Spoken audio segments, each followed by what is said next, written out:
আমি জানি তুমি সুন্দর, তবে আমি তোমার সৌন্দর্যের প্রেমে পড়িনি। মনে রেখো, এ শহরে আছে তোমার থেকেও হাজারো সুন্দরী রমণী। তোমাকে ভালোবেসেছি বিধায় আমি তাদের দিকে তাকানোর প্রয়োজন মনে করিনি। তোমার মুখে ছিল মধু, রূপে ছিল জাদু, চোখে ছিল নেশা। যে মানুষটার দিকে তাকিয়ে আমি মানসিক শান্তি খুঁজে পাই, তুমি ছিলে সেই মানুষ। তুমি আমার শেষ ভালোবাসা। আমি তোমাকে চিনতে ভুল করব না হাজার মানুষের ভিড়ে। আফসোস তুমি আমার ভালোবাসা বুঝতে ব্যর্থ, আর আমিও বুঝাতে পারিনি তোমায় এই বুক চিরে। আজ আমার একাকিত্বের সাথে বন্ধুত্ব, ঘুমের সাথে আরি, তোমার কথা ভেবে জেগে রাত পার করি। এই পৃথিবীর কোনো কিছুকেই আমি ভয় করিনি, তবে তোমাকে হারানোর ভয়ে ছিলাম ভীত এবং কাতর। কারো যেন নজর না লাগে, এ কারণে তোমায় রেখেছিলাম এই মনের ভিতর।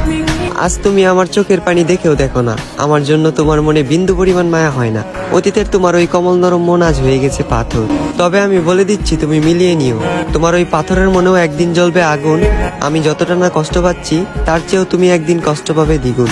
যেদিন মসজিদের মাইকে আমার নামে উচ্চারিত হবে ইন্না লিল্লাহি ওয়া ইন্না ইলাইহি রাজিউন।